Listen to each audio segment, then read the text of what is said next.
liftoff. As the countdown to Mars continues, the perseverance of humanity launching the next generation of robotic explorers to the Red Planet.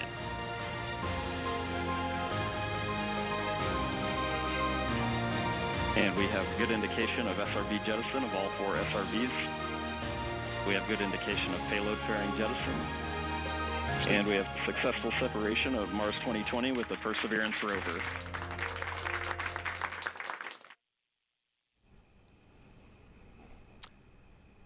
And welcome to NASA's post-launch press conference here at the Kennedy Space Center. I'm Daryl Nail, and as you just saw, there was a successful launch of an Atlas V rocket by United Launch Alliance and NASA, sending the Mars Perseverance rover to the Red Planet. We have some special guests here now to talk about the launch, and I want to get to those right now. To my left, we begin with Jim Bridenstine, the NASA administrator. We also have Thomas Zurbuchen, NASA's Science Associate Administrator. Lori Glaze is here. She is the Planetary Science Division Director at NASA headquarters. And we have Matt Wallace, Deputy Project Manager with NASA's Jet Propulsion Laboratory. Omar Baez, he is our Launch Director at NASA's Launch Services Program. And Tori Bruno, President and CEO of United Launch Alliance. Thank you all for being here. We're going to get started with our administrator and a few comments. Of course, it was an incredible launch here at the Kennedy Space Center, and a successful one at that, sending the rover on its way. We understand there is a small communication issue with the spacecraft, and we're going to let Jim start us off and talk about that. Jim? Oh, you bet. Thank you, Daryl. So first of all, it was an amazing launch, very successful. It went right on time, and of course, it is on a trajectory that has been done now with pinpoint accuracy. The spacecraft rotates, so it's stable, and it is in fact on its way to Mars. You mentioned the communications issue, and we can call it an issue. I know there's maybe some folks in the media that would call it an issue. But really, it's something that we've seen before with other Mars missions, as a matter of fact. And what's happening is, we're using the Deep Space Network to receive the signals from the spacecraft right now. Well, the Deep Space Network is a very sensitive receiver. It's designed to capture, very faint signals from deep space. And of course, the spacecraft right now is yes, it's in deep space. It's a good distance from the Earth, but it is not the distance that we would normally be receiving from using the Deep Space Network. So what this does is it puts us in a position where the carrier wave is actually, we have a strong carrier wave, a strong signal, but we haven't been able to lock onto the modulation of that signal to receive the data. This is not unusual. Everything is going according to plan. We do need to fine-tune our receiving stations on the ground and do some things to capture that signal and lock on. But I think we're in great shape. It was a great day for NASA.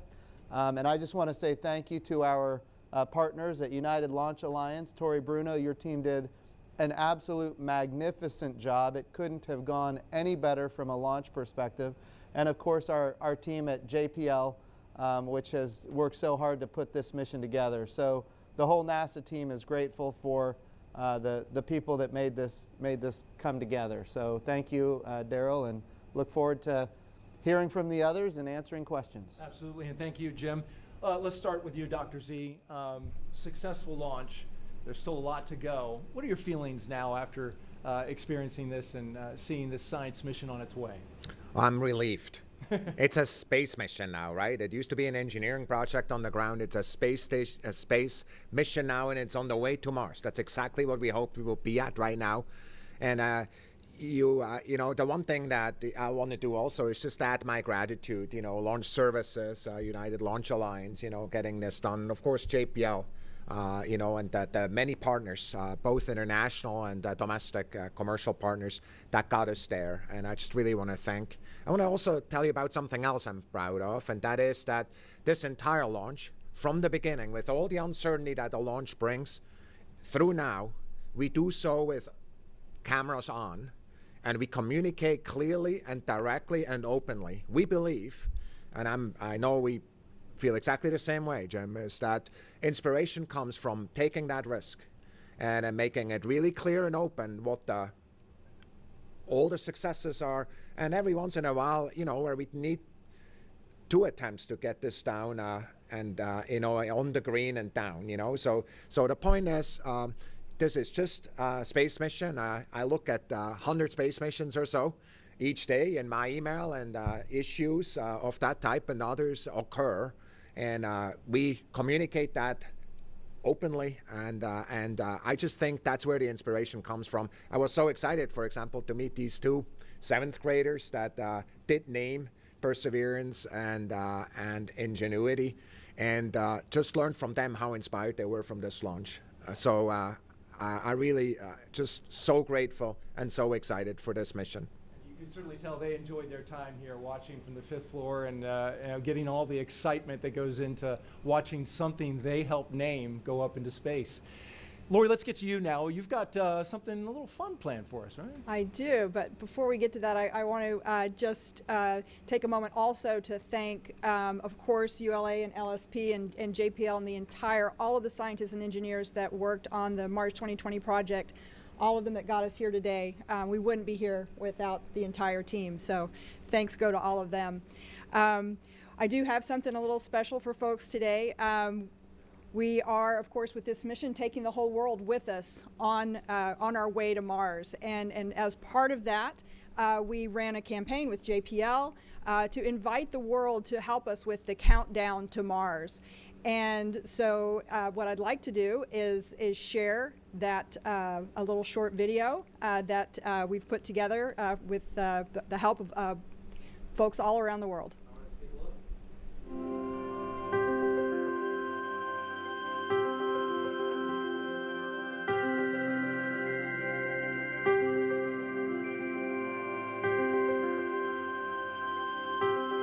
Let's light this candle. 10, 9, 8, 7, 6, 5, 4, 3, 2, 1. 0, and liftoff as the countdown to Mars continues. Blast off. Lift off. Lift off. Lift off. The perseverance of humanity launching the next generation of robotic explorers to the Red Planet.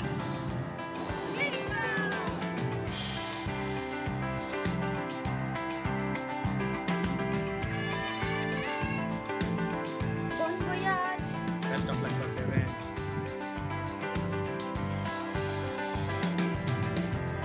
You are perseverance.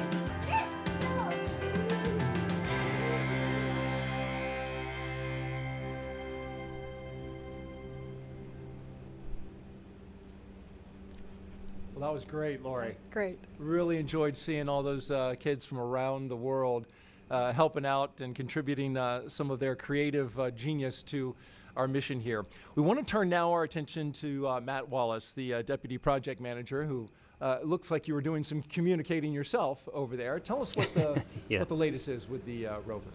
Yeah, I was just getting an update. Let me just start, though, by saying, express my gratitude and the gratitude of the team for the people over here to my right, which have supported this project for 7, 8 years, for a long, long time, especially over the last couple months when we were going through the the very strenuous period dealing with the pandemic. It really took the entire agency to step up and help us, and they didn't hesitate, and they did it, and we really appreciate that. I also want to just say you're going to hear from the ULA and Launch Services team after me, but they gave us a perfect launch this morning, right down the middle.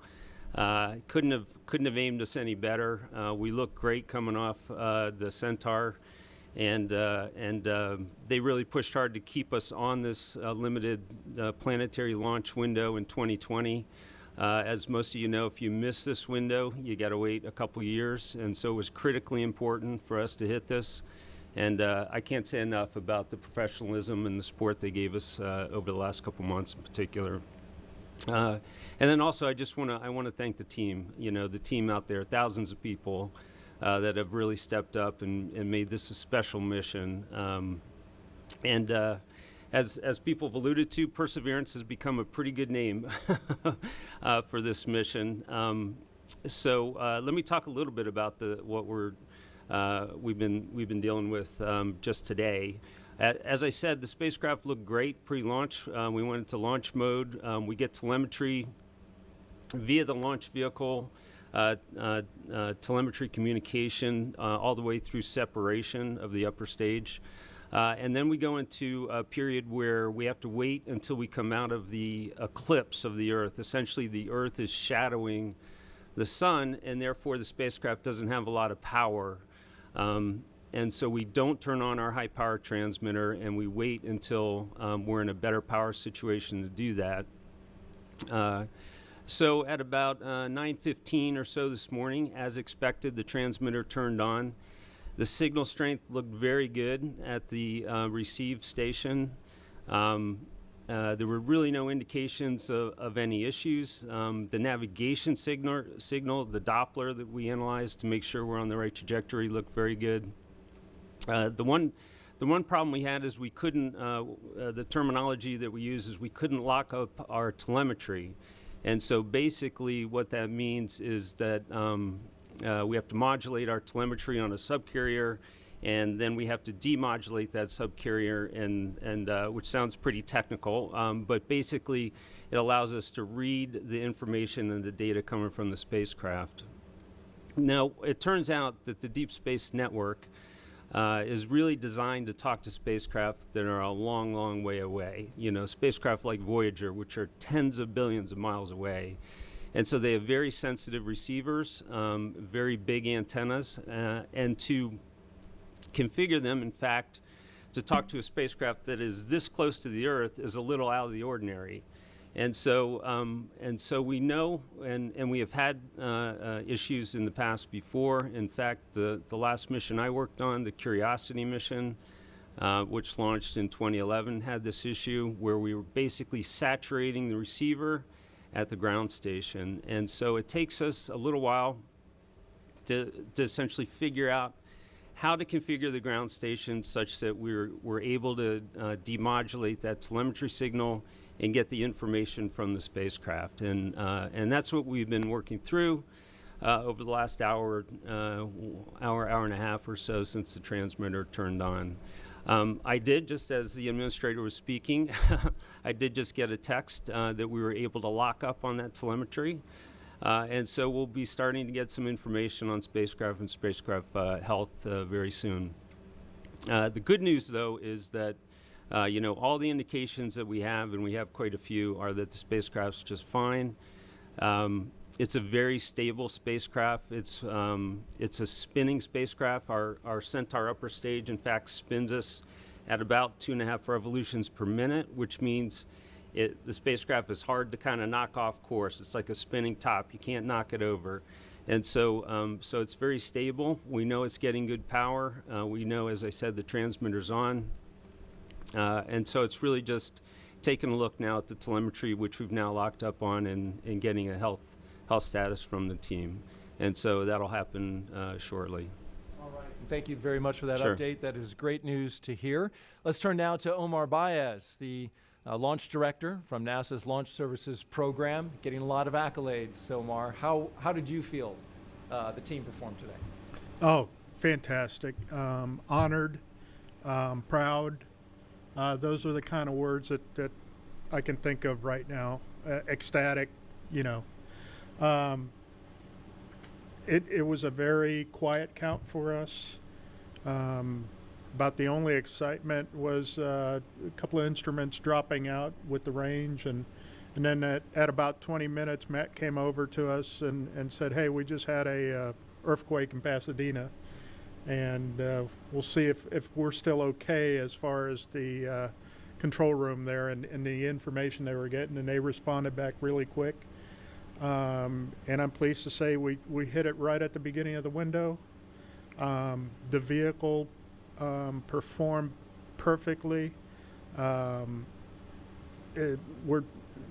We released them at just over 25,000 miles an hour, so we'll make that separation distance in a couple of days that you need for locking on. It'll become easier. So Daryl, just proud to be a part of this. I've been with this with Matt and company, and so has the predecessor to the Launch Services Program. From when we did Sojourner, we had less gray hair then, but it's just a proud moment, and I'm glad to be a part of it. And I'm glad that our program could provide what they needed to get this on its way. Congratulations again to your team. You certainly had a good partner in this effort, United Launch Alliance. And so now we'll turn to Tori Bruno, the CEO and president of ULA. Tori, you said that this rocket would leap off the pad, and indeed it did. That thing got out of here in a hurry. Yes, it did. It was a beautiful day, as you saw in the video, and the winds were nearly dead calm out at the pad. And so, as you heard, we ignited. The Atlas performed really nominally throughout the mission, and we ended with just an extraordinarily accurate orbital insertion. And really the only excitement that we had today at all is what Omar referred to, where people in California thought they felt an earthquake, but really they were just feeling mighty Atlas crouching down to leap off the earth. Thank you very much, Tori. We appreciate that. A little rumble in California and some rumble here in Florida. All right, we are now going to go to the phones and get some questions from our media members out there, and we'll also take questions from social media at the hashtag Countdown to Mars. We will begin with Paul Brinkman, who is on the phone, who is with UPI. Paul, go ahead. Hi, yeah, thanks very much. So we're talking about launch here, but all of this is aimed at proper Mars arrival in 7 months. So can I ask one of you, I guess Matt Wallace, to talk about that next big step in this process? How do you verify that the craft has properly arrived at Mars? And then for the entry and landing, is this basically a total copy of the EDL for our Curiosity, or how is it different? Yeah, sure. I can take a shot at some of those. Well, we'll spend the next 6.5 months or so in cruise, and we'll do a lot of engineering checkouts and health checks and make sure the spacecraft is ready to go for entry, descent, and landing. It is definitely by far the most difficult part of the mission. The spacecraft has to perform the entire process of getting down to the surface autonomously. There's no human interaction with the spacecraft during that period of time.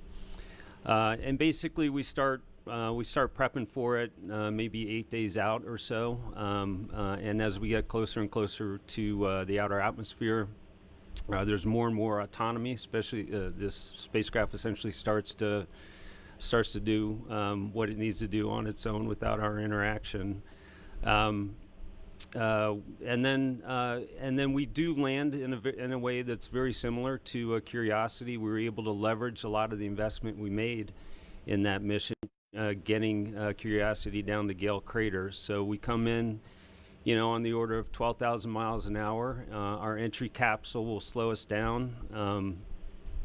We will steer that entry capsule hypersonically so that we aim right at our landing site. And then when we're still moving at about Mach 2, we inflate our big supersonic parachute. It's about a 70-foot chute. That's an exciting moment in the mission, and that'll slow us down to maybe 150 miles an hour or so. And then the heat shield, the bottom of the entry capsule, drops off when we start to acquire the ground. At this point, we do something a little bit different than Curiosity did. We have a new capability. It's a hazard avoidance capability, and it's a very powerful new system. We call it terrain relative navigation, and it's actually enabled us to target Jezero Crater, which is a location we could not have gotten into with the Curiosity MSL mission. There are just too many landing hazards. But the way it works is we take a picture as we're coming down, and then we find ourselves in a map that we have stored on board from orbital imagery. And once we know where we are in that map, we essentially divert the spacecraft away from the hazards that could be dangerous to it during landing. And we do that during what we call powered descent. We have something called a descent stage, which carries the rover with 8 big main engines down to the surface. As the rover gets close to the surface, it deploys down on a tether. That's a maneuver we call the sky crane maneuver. The rover will touch down on its wheels, we'll cut the tether, and we'll be ready to go on the surface. So, so there are a lot of similarities, but we have some new capabilities as well to help us get into these more scientifically interesting sites like Jezero. Thank you very much. The only thing is we have to wait 6.5 months for all this. Thanks for describing those exciting moments that will be happening in that time, February 18th, right, 2021. Our next question comes to us from Marcia Dunn with Associated Press. Go ahead, Marcia. Yes, hi. Probably for Matt. I'm wondering, provided this lock on the data stays solid, how much longer do we have to wait to get a full read on the spacecraft health? And I'm wondering, up until the time you got that text a few minutes ago, if this led to some extra sweaty palms, a little bit of heart fluttering until after a long day. Thanks. I'm not sure I heard the entire question, but I think the first part was associated with how long it would take before we had some spacecraft telemetry. The team will be pouring through that telemetry, as we speak. I would say another 30 to 60 minutes or so. We'll have a pretty good understanding of, the different spacecraft systems. They'll be looking at the power production out of the solar arrays. They'll look at the temperatures around the spacecraft, the thermal conditions. We'll obviously be taking a look at the telecommunication systems, be looking for any other faults or anomalies, obviously, on the spacecraft. But I would say on the order of 30 to 60 minutes or so from now, we'll have an update probably. And the second part of our question was, how are you feeling after this successful launch and this first part of the mission? It is always a bit of relief when you get through the launch cycle and the spacecraft separates. The spacecraft is really designed to operate, as I think Thomas was saying, in space. That's where it's happiest. Most of the problems we run into are because we're in a test configuration that's not really flight-like, interestingly enough. And so I think the team is obviously very relieved to be on our way, and the spacecraft is generally is as well. So yeah. Very good. Our next question comes to us from Lauren Grush with The Verge. Lauren? Hi, thank you so much for taking my question, and congrats on the launch today. I'm curious, is there any extra risk introduced by not being able to communicate with the spacecraft right at the time of signal acquisition, or is it really just peace of mind ahead of your first big maneuver? And also, had you prepped for the possibility of this communication problem since it happened with Curiosity? Thank you. What was the first part of the question? I couldn't quite hear. She was asking about the communication with the spacecraft in terms of getting that acquisition to signal. Is it a problem that you don't lock in initially? No, well, as I said, the spacecraft is, as I just finished saying, is really designed to be in space. It's a very inherently stable spacecraft. We've got plenty of time to work through the communication issues. There's nothing that we need to do urgently. In fact, we got such a good, insertion from the launch vehicle. We've got plenty of time before we have to make our first trajectory correction maneuver. Nominally, it's about 15 days after launch, but we probably have time well beyond that based on how well we did. So we got plenty of time to get the signal and to start interacting with the spacecraft and doing those sorts of things. All right. Let's turn now to Irene Klotz, who is with Aviation Week. Irene, go ahead. Thanks very much. I may have, I'm not sure if I heard this correctly, but once the spacecraft reaches, is it 25,000 miles that this issue becomes moot, whether or not you're able to do the comms by modulating the signal or not?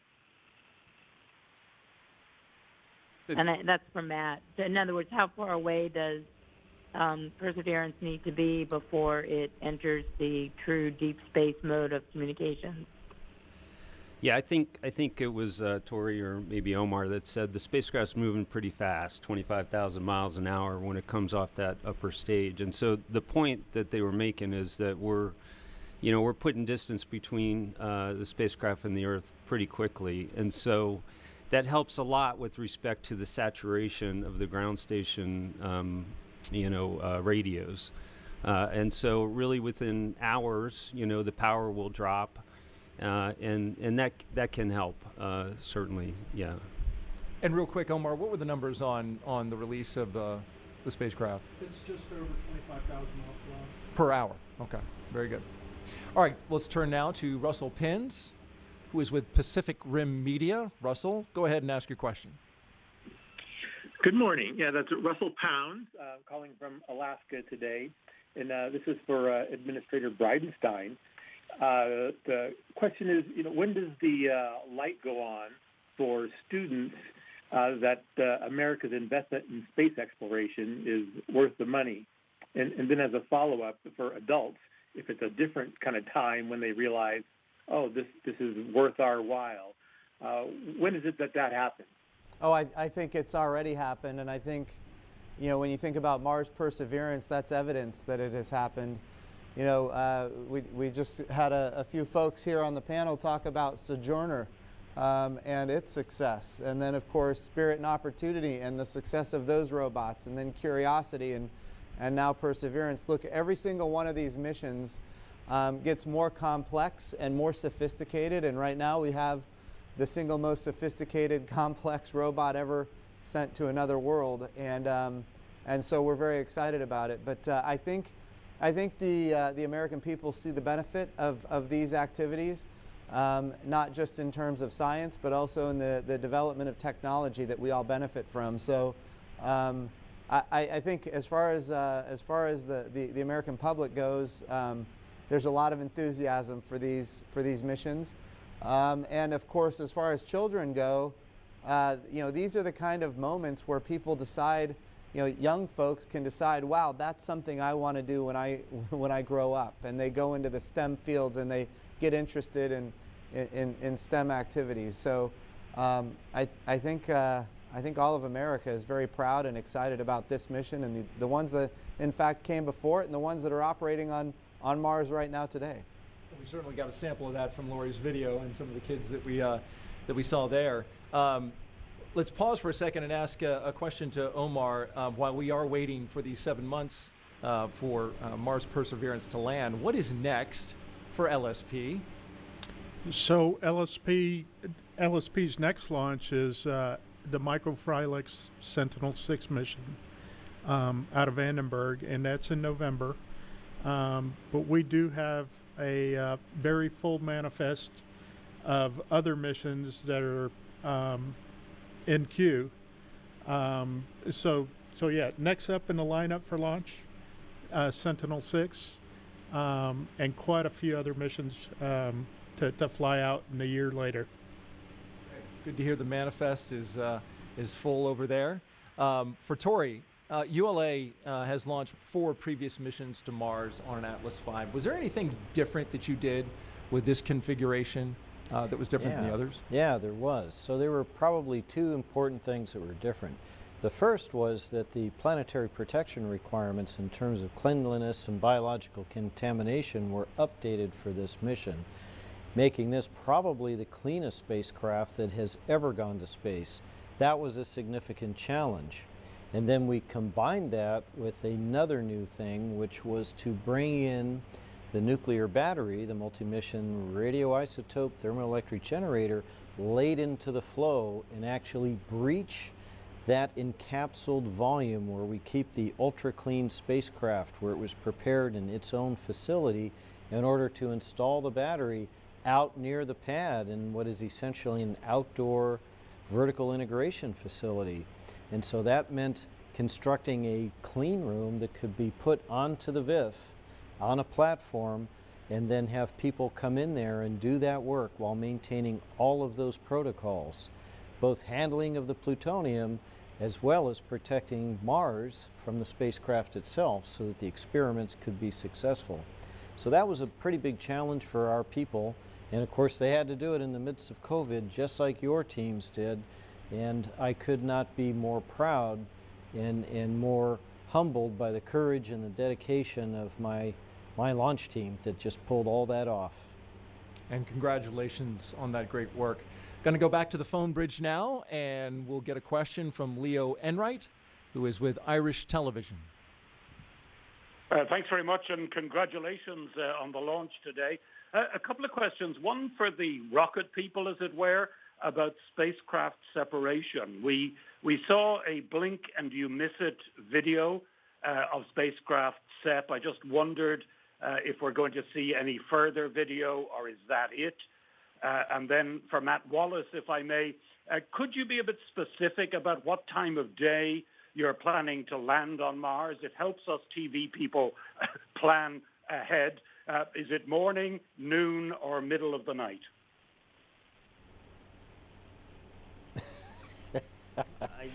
Well, as far as the landing goes, I'll have to get you the specific information, make sure I don't give you the wrong time. And I'll let Omar and Tori answer the other question. I can go. Yeah, so we have a little bit more video than that. I mean, we can certainly make it available, but what you saw is what you saw. It came off very, very clean, 2.5 RPM, and it just gets further and further away until it disappears. But what I will commit to do for you, as I always do for every mission, I will publish the bullseye chart, as we call it, that shows you all of the significant orbital parameters relative to the error that we were allowed that would have been within the spacecraft's capability to correct its trajectory. It's going to be pretty close to plus or minus perfect, and I will tweet that probably in the next day or two once we get it all processed. Looking forward to that report card. The video of it separating is one thing, but the video, we're going to get kind of new imagery that we've never been able to get before on the entry, descent, and landing. Can you talk about that? Absolutely true. This mission has more cameras on it than any mission we've ever sent before, and I think the images and the video that we're going to get back from the Perseverance rover during that entry, descent, and landing, and then once it's on the surface as well, is just going to be absolutely stunning. We'll be able to capture what it looks like coming down. I believe there's cameras looking up to get the parachute. We've got, it is extremely well equipped, and I think it's, again, going to be something that we can feel like we're actually there riding along with Perseverance on the way down. We're going to see images of the sky crane. We are, yeah. And in fact, what the administrator is referring to is we took some ruggedized commercial cameras, the type of kind of sport cameras you might see in extreme sport enthusiasts and that type of thing. And we basically distributed them around the spacecraft. And so we will, in fact, be able to see that big 70-foot supersonic parachute inflate in 1/10 of a second, and we'll be able to see those big main engines fire on the descent stage, and the rover drop down on its tether. We'll be able to see the rover touch down and the descent stage fly away. And I do want to say that one of the things that inspired us to add these cameras were the terrific imagery that we see coming off the launch vehicle. It was time to have the opportunity to see a spacecraft land on another planet for the first time. It was time to do that, and we were pleased to be able to get them on the spacecraft. I've seen video from a rocket landing on Earth, and now to see this video landing on another planet, it just something I'm really looking forward to. And of course, stay tuned to NASA's social media accounts. You will likely see it there pretty quickly. We're going to go now to Lori to tell us about the Mars helicopter Ingenuity. All right. So this is going to be a fantastic experiment. I think we're really, really looking forward to this. I'm not sure that people really can sometimes grasp just how difficult it is to fly. And this is going to be, of course, our first ever demonstration of powered flight on another planet. But if you think what's required to fly, to get lift from a wing, you need air to do that. of course. And the atmosphere on Mars is about 1% of the density of Earth's atmosphere. And so without that air, getting lift and being able to actually fly is something that's extremely challenging. But the engineers out at JPL demonstrated that they could actually get that lift and fly a helicopter in that very, very low density type of atmosphere. And so we are really, really excited to do this and demonstrate that capability. I think going forward for scientific purposes and also in preparation for human exploration, I think these types of aerial robotic capabilities are really going to add to the type of science we can do. We'll be able to use such a helicopter to do things like do some pre-surveillance, do some reconnaissance of various areas that we want to decide, do we really want to drive over or go over and look over there. Send them into areas that perhaps are of such scientific specialty that we don't really want, we really want to make sure we don't contaminate them in any way. So we're going to send something over there to do a special experiment and bring it back so we don't have to take everything over. I think these are really going to expand and change the way we think about doing exploration on other planetary surfaces. So really, really looking forward to this. Very excited to see that as well, Lori. Okay, let's go back to the media phone bridge now and take a question from Joey Roulette with Reuters. Joey?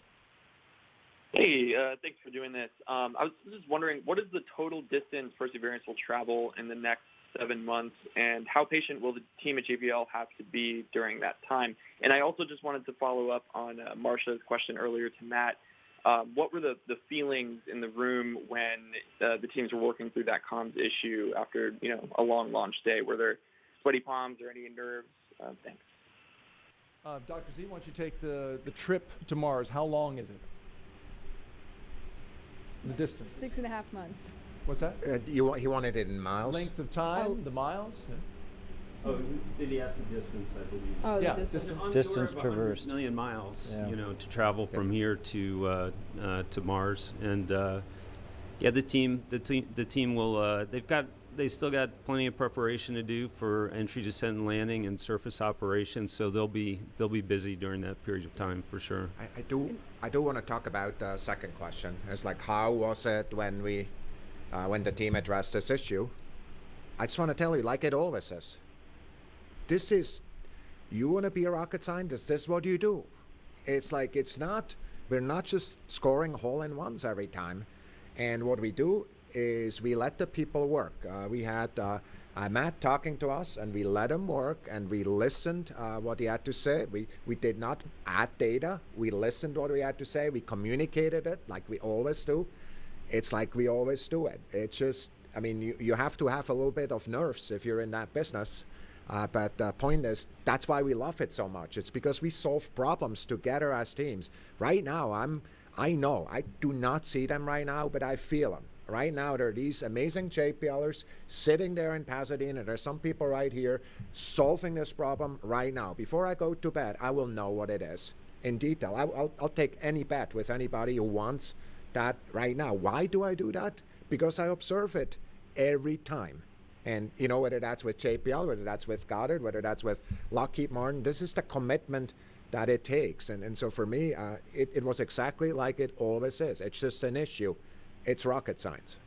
Excellent. No takers on that bet here. Let's go back to the phone. And Mary Liz Bender from Inverse, you have a question? Yes, thank you so much. Wow, that was such a beautiful launch today. Congratulations.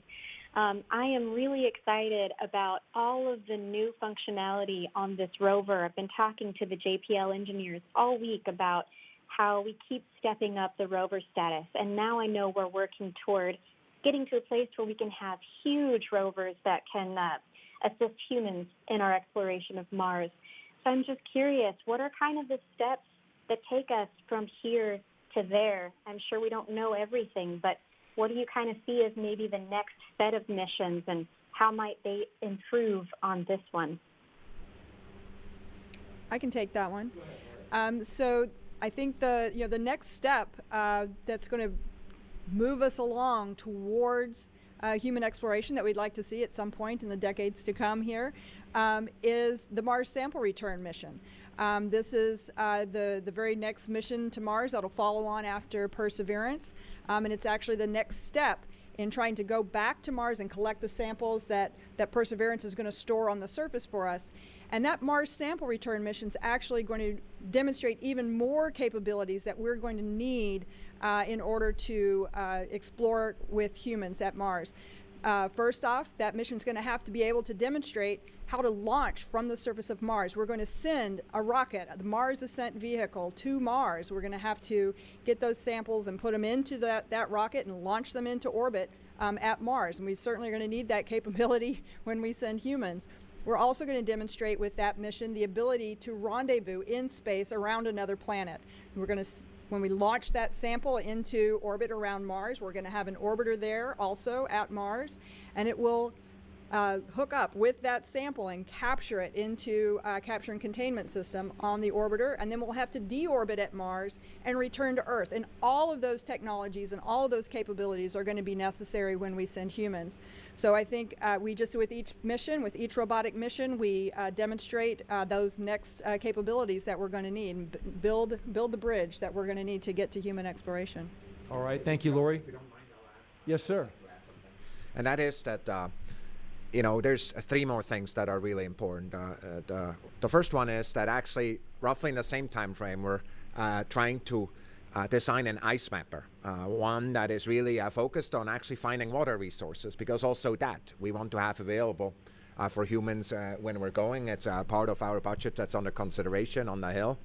I think the second thing I want to say for the science community, this is a really interesting decadal that just started, because this decadal has a lot more opportunity focused on the collaboration with human exploration than in the past. And the third piece is, increasingly, as we go to the moon with astronauts, we learn back all these things that in the past perhaps we knew, but entirely new ways with commercial partner, with international partners. We're also going to learn how to build these capabilities that actually bring, you know, humans to Mars in the late 30s. So for us, that's really, you know, these three things in parallel, over and above the Mars sample return, are just, you know, really opening up the spectrum on Mars exploration to a level which no other decade really has in the past. All right, thank you, Dr. Z. We have some questions on social media that we're going to get to in just a second, but first let's get a question in from Eric Berger with Ars Technica. Eric? Hi, congratulations everyone. Thanks for doing this. Wondering if someone there could clarify whether the spacecraft is currently in safe mode, and if that's normal procedure for this time, and you know when it's going to be brought up to sort of regular operations in deep space. Thank you. So when we started this discussion, we weren't really sure, but it appears as though we came off the launch vehicle in our normal cruise mode. I'm just getting some indications that we had a minor temperature transient that's recovered that may have put us into safe mode. If so, that's perfectly fine. The spacecraft is happy there. So the team is working through that telemetry. They're going to look through the rest of the spacecraft health. So far, everything I've seen looks good. And so we'll know more in a little bit. And now to social media. James on Twitter asks, when is the landing date on Mars? We know that to be February 18th, 2021. I think at 3:30 Eastern. Is that something roughly like that? Stay tuned on that one. And then when is Ingenuity's first flight, Lori? Question. Matt's going to have to give me some help here, but I believe it's about 30 to 60 days after we land. We're hoping to get it done somewhere in that time frame, maybe 50 to 90 sols. Each day on Mars is called a sol, and so within the first 50 to 90 Mars days or so, we hope to start flying the helicopter. Very good. Vizag on Twitter asks, how significant will it be to us humans if we find signatures of ancient life or maybe present life on Mars? Dr. Z? Those are the kind of questions that, frankly, keep me up at night in excitement, not in worries like some other nights like the last one. Because if you look at history, recognitions like that, new insight like this have transformed not only how we think about ourselves, but frankly, how we think and act as humans, right? Kind of the recognition that the sun is the center of the solar system, not the Earth, had tremendous impact on Earth.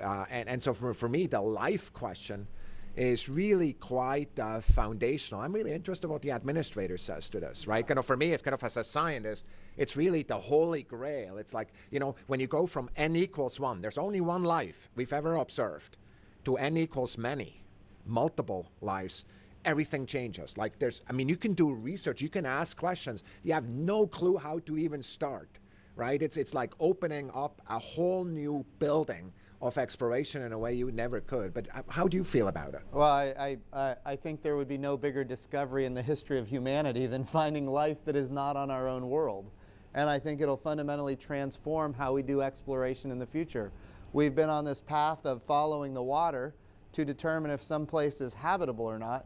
Now we know that there was, at one point in time, habitability on Mars. We don't know if it was inhabited, but if we were to make a discovery that it in fact was, I would imagine, you know, everything from that point forward is going to be, okay, what other life is out there? How do we get to it? How do we study it? How do we understand it? It'll be absolutely the biggest discovery, I think, in history.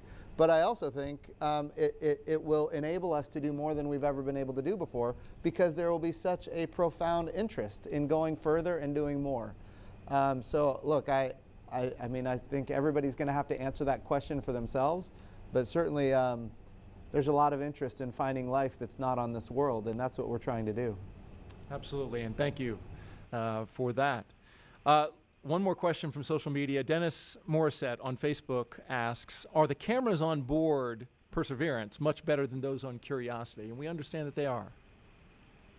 They are, yeah. We have a number of different cameras on board. I talked about the what we call the entry, descent, and landing cameras. Those are high definition 1080p type video cameras. We also have a set of science cameras at the top of the mast, which are called Mastcam Z cameras, and they're enhanced from the Curiosity cameras in that they have a zoom capability, and so those are also better. We also have a set of engineering cameras dispersed around the rover. Those engineering cameras we use to look at the surroundings, to look for hazards when we're driving, when we're doing our workspace operations with our robot arm, and those sorts of things. And those are significantly higher resolution than the ones on Curiosity. I think they're on the order of about 20 megapixels color cameras, and Curiosity carried 1 megapixel black and white cameras, just to give you a sense. So yeah, we've kind of upgraded our cameras across the board on the vehicle, yeah. It's going to be like being there, 20 megapixel? It will be, and we have a just add in, you know, we have a microphone as well. So not only will we be able to see things, but we'll be able to hear them as well for the first time. And so it's going to provide a real presence for us. That's outstanding. All right, let's go to space.com, and we have a question from Megan Barteef. Go ahead, Megan. Hi, Megan Barteef from space.com here. Thanks so much for taking my question. The first part of it is for, I think, Mr. Bridenstine or Dr. Glaze. I was hoping you could talk through sort of how exciting it is to get a planetary science mission like this off the ground in the middle of a pandemic. And then for Mr. Wallace, if you could talk a bit about what the next 7 months look like for the team and any way that that has been shaped or affected by the pandemic as well. Thanks so much. Sure. You know, I'll start, and then I'll let Lori take it from there. But you know, when we think about this particular mission, when I first came to NASA, it was quite frankly in trouble, and people were worried about whether or not we were going to be able to launch in 2020 at all. And then, you know, we made it even more complex by saying, hey, we want to put a helicopter on here as well. We gave it the resources, we gave it the attention. JPL did a magnificent job. At one point, we had a cracked heat shield, and of course, Lockheed Martin and our partners there, you know, moved forward to get that fixed. So yes, adversity all along the way, but this is true for any project of this nature. But you know what? What we didn't expect was something that is, as you identified, the pandemic. And so you add all of the adversity in a project like this together, and then you put on top of that the coronavirus, and people, like a large fraction of NASA's workforce and JPL's workforce and the ULA workforce actually staying at home, and the other part, smaller parts of our organizations going to work with personal protective equipment, socially distanced, breaking up the shifts so that we can minimize the amount of contact. I'm not going to lie, it's a challenge. It's very stressful. But look, the teams made it happen, and I will tell you, I know Tori Bruno said it earlier, we could not be more proud of what this integrated team was able to pull off here. So yes, it's very, very exciting. Lori? And I'll just echo some of what Jim just said there. Our teams across the board, this is, within NASA, at NASA headquarters, at multiple centers across the country, NASA centers across the country, at JPL, all came together to try and make sure that we got Mars 2020 to the launch pad today. It was truly a team effort, and in every single case, everyone stood up and said, yes, we want to do what we can to help. Whether it was providing aircraft to transport personnel, or whether it was, trying to make sure that we had the right protective equipment, that we were providing the support that the teams needed to come in to work if they were needed to put hands-on hardware. But it was not easy, and as Jim says, a lot of our workforce has been working from home and trying to balance the work that had to get done with sharing the Wi-Fi bandwidth with their spouses, who are also trying to get their work done, and their kids are trying to do their school work and get their work done. It's been a real challenge, and I have to say that I think all of us within the Planetary Science Division are so excited and so happy that we were able to pull this off, to actually get it done. It was a lot of work, but I'm proud of my team. I'm proud of the JPL team. I'm proud of every one of them. We somehow made it through this. All right, we'll get a question in from Keith Cowing with NASA Watch. Keith? Thanks for giving us this opportunity today. Right now, the nation's in the midst of a pandemic nightmare, and it's not going to end anytime soon. It's going to be a dark, scary winter with 328 million Americans going to be, staring at their computers and their TVs, as will billions of people around the world. NASA's sending an astrobiology droid to Mars to look for evidence of life. It may discover that we're not alone. Now, how cool is that? It's been nearly half a century since the Viking landers attempted much the same task. Now, the world could use some good news right now. How is NASA going to involve the world in a way that speaks to the way that we're all isolated yet still connected? In essence, how will NASA make the Perseverance mission a bright light amidst an otherwise very gloomy winter? No, that's an important question. I think the key word that you use there is the word astrobiology. I don't even know if maybe 10 years ago we even used that word, but now it's very apparent that we have water throughout our own solar system, and there are places in our own solar system that could in fact be habitable, not just in the ancient past, but even today. And so yeah, I think that putting together these kinds of missions that could not just inspire the next generations, but inspire those of us that are in the middle of our career or maybe even retired. These are the kind of things that NASA can do in very difficult times, and we're excited about it. And we have a follow-up to that from Dr. Z. I really appreciate that question, Keith. And you talked about this as a bright light. I believe that so much, and I think from the beginning, the administrator and I talked about it just that in those words, pretty much. And it's great to hear it from you also. You talked about how we're communicating with so many people, and I think the one thing we share here, and I know I speak for my friends on this panel, is that we really want to aspire to open up the communication in a more broad fashion to more people, to talk about the excitement of STEM research, the excitement of space research, the opportunities that come from that. It's exciting, and it's also good for the world.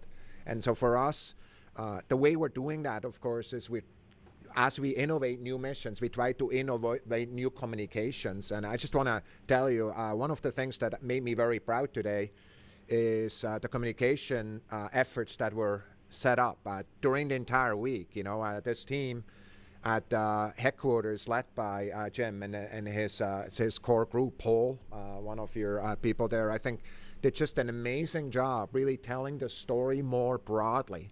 Really, yes, it's a launch, but it's the bright light we're talking about.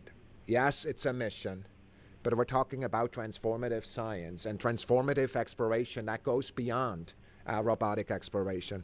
And we think of this as a constant challenge, just like the missions need to be reinvented as we go, because we want to do new things. We also need to reinvent communication. You know, I think the social media efforts that NASA has are second to none, but we should not sit still. We always want to go beyond that. We want to go to schools that have not heard that, because in that schoolroom, perhaps in a place where none of us has ever been, is that kid whose life are changing because she sees for the first time that she too could be part of this amazing thing, or something that's exciting to her, which is just as big. So I really appreciate the question, Keith. Kind of, yes, it's exciting what we're doing here, but the communication and how we talk about it is also really relevant. And I think we understand that, and we also recognize that we need to, as we go forward, learn and evolve. And that was well communicated as well. Thank you, Dr. Z. The toughest question, we're going to slip one more in. We only have a few minutes left. Probably is the toughest. We'll let Jim decide, because it's going to you. Facebook, Eva asks, when do you project astronauts will arrive on Mars? Well, I think it could definitely be technologically, it could be the mid-2030s. The risk here is not the technology and not the amazing teams that we have at NASA and with our commercial partners and international partners. The challenge is and always has been political.